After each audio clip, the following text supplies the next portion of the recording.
Hey y'all. I think it's been about 3 weeks now. But it doesn't matter. I have a message. Mm, so I've been thinking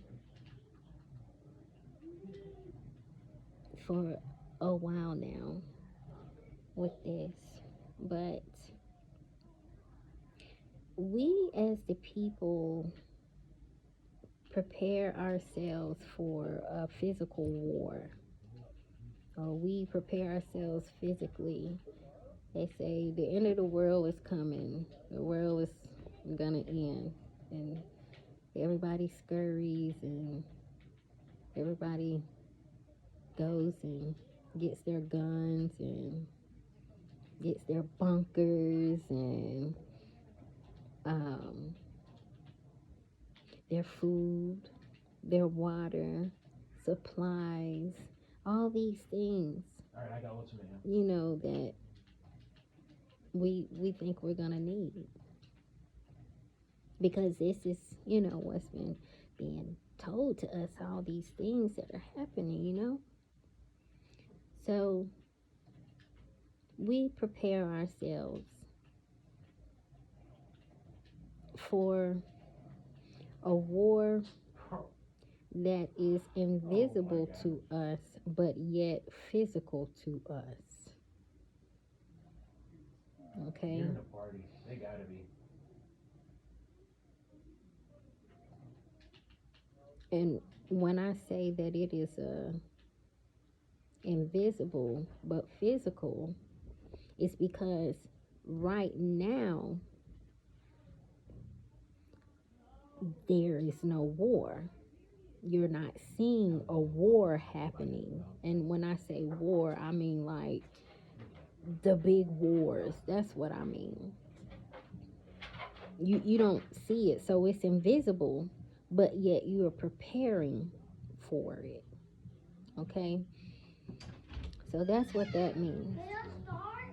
But then it really is an invisible war. It's an invisible war. And I'm just waiting until my grandson just gets finished, fighting a battle that he don't even realize he fighting. Because that's what this is about. So we are fighting an invisible war right now. And this invisible war is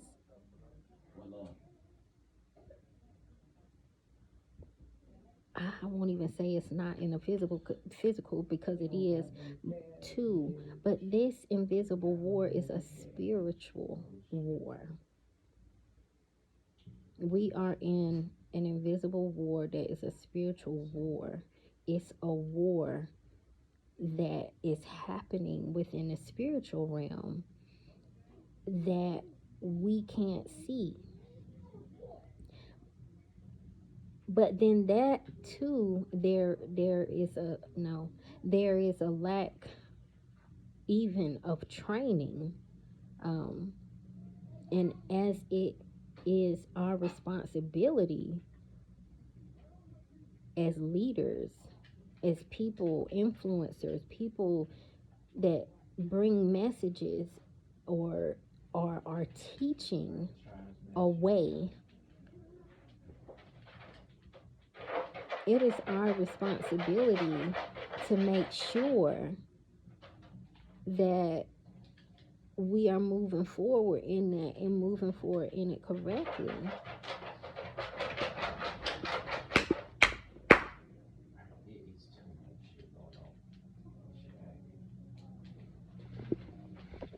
So again, I'm gonna give this message. As my son just said, it's a whole lot of stuff going on, but those are just distractions because they want me to stop. They want me to stop talking. The enemy wants me to stop talking because I found him out. And I know him personally. Okay? I done been there. And don't act like you ain't. But we are in an invisible war. So you can go ahead and get your guns and get your food and your bunkers and your this and your that. Because I was getting myself together for the same thing. But that's not what it is. It says that we wrestle not against flesh and blood, but against angels and principalities and dark rulers of this earth. Okay? So we've been taught that Jesus is the way and Jesus is the light and this, that, and the other. But, and they taught you that Jesus could turn water into wine and he was able to remove the demons from the man and you know, all these things, without the understanding that it is spiritual. You can't do those things in flesh. So I say that to say that even in your battle of trying to, whatever it is that you trying to fight, hold on to, this is spiritual. And you're not equipped with the right tools. So I'm here to give you the tools to just let you know that you're in the wrong battle. It is a spiritual battle.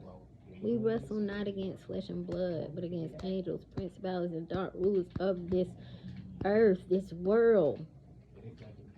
Out here. We are the rulers of this earth. Down here. And it is our responsibility to let the people know. Get your armor of God on all the way. If you don't, if you got it on, then hey, good for you. But I don't mean put your armor on just and put on your breastplate of righteousness and and no, I mean for real, put that armor on. Because if you don't, you're not gonna survive. You will continue to fight a war that you are not even aware of. You fighting something that's not it. That's the illusion. The illusion that, we gotta do this stuff. I was scrambling, man, I done came up with a plan. How I can have me a $2 million underground bunker facility. I had it. I done came up with some stuff. And then my daughter's saying, and we need to prepare for this, and we need to get this, and we need to get that. And it's so easy for us to go into the flow of what is, being said and what we see around us and what's going on, to get caught up in that illusion. But see, and that's the other thing. It's easy to get caught up in the illusions when you're not operating in spirit. You can't fight spirit with flesh. Flesh and spirit, that ain't it. You got to fight spirit with spirit. Okay? Spirit with spirit. That's the only way you can remove that demon. That's the only way that you can turn water into wine. That's the only way that you can make change and do this and do that, is through spirit. Through spirit. So, that battle, that war, look at them digging. Why are you digging in a cage? But He digging. He's digging because he doesn't have any water in his bowl. And in his mind, he think that if he dig, then I guess water gonna come up. I don't know.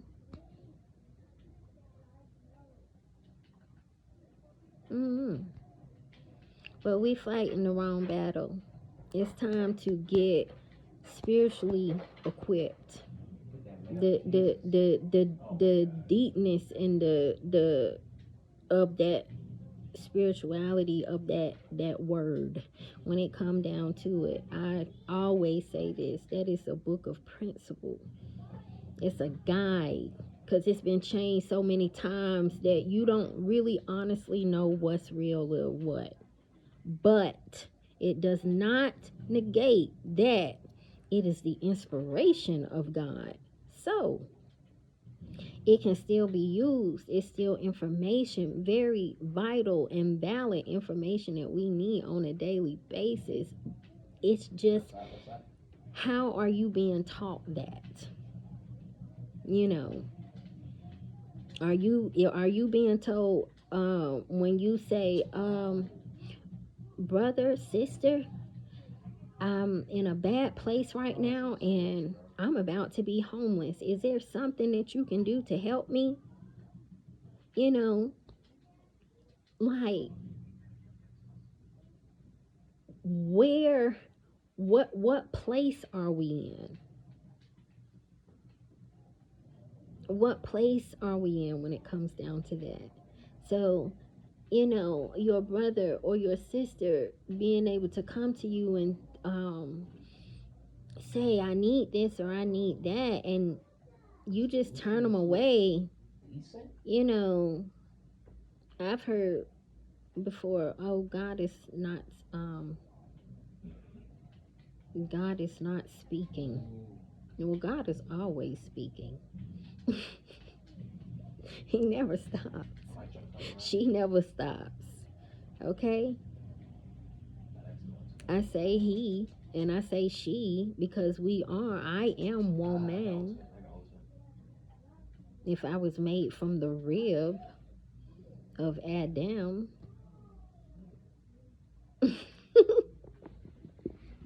But see, and that's the deep, when I say the deepness of it, going into the depths of what it is that you're reading. Even what you're reading is not, that's not, it is so much more.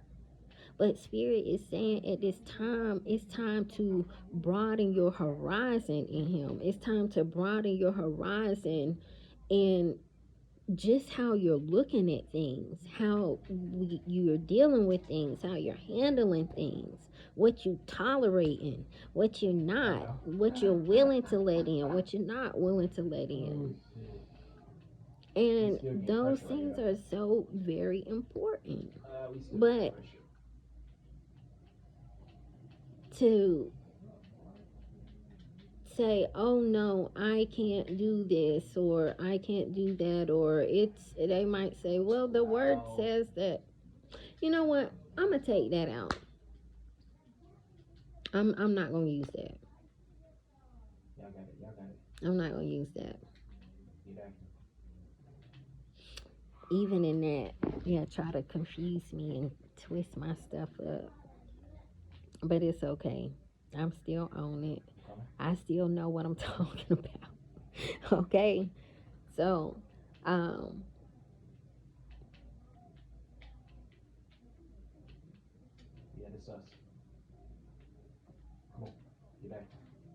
maybe I will go back to it. So if you see your brother or sister in need, you know, why would you turn them away?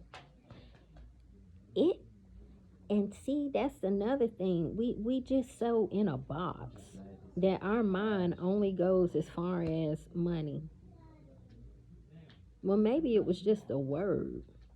Maybe it was just for you to have that conversation with me or with that person, you know, and just listening to them, and even in your response back to them, you know, sometimes maybe that is it. so many times those have been my light bulb moments, because that person is just talking to me, and boom, there it is. Like, oh, there it is. Yes, that's what it is. But we should always be able to help one another no matter what. And I'm just using that for an example, even when it comes down to spirit to spirit. Even in the response of that, are you operating within spirit to okay, so operating in that, I don't have that. Instantly say I don't have that, because what if it was money and that just seemed like what they asking for is just like way too much money, and you just instantly say no, I don't have that, or but then where is God? And I'm sorry, where is your God? I'm just saying, where is your God? Because you just told me that you don't have that and that you can't do anything. But then, spirit to spirit, you know what? I don't have that money. Let me see what I can do. And that right there is spirit to spirit, because now there is an opportunity, there's a gateway, there's a doorway to now open up the opportunity, open up the space for this money or whatever the need is to come in. But if spirit to flesh, you instantly, I don't have that. Guess what? That's the end of that conversation. There's no other, you're not used in any kind of way by spirit, through spirit. So again, it's, what are we being taught? What are we being taught when it comes down to the war we in? How are we being taught? And I'm saying this in this way because I feel that I do well with getting the point across, or bringing it to a place that you would be able to relate or understand what I'm saying. Because when I do say stuff, sometimes that's why I lose it, because it is spirit to spirit. I'm not just sitting here having a conversation, and you hear that, you hear that, but I will not stop. I will not stop. I will not. Not until I am ready. Not until I am finished. Okay, and that even goes back to breaking down these curses. The curse of the thought, the curse of the mind, like literally. But anyway, that's all that I have. I'll talk to you guys soon. Thanks for joining me with Pluck from the Garden. Later.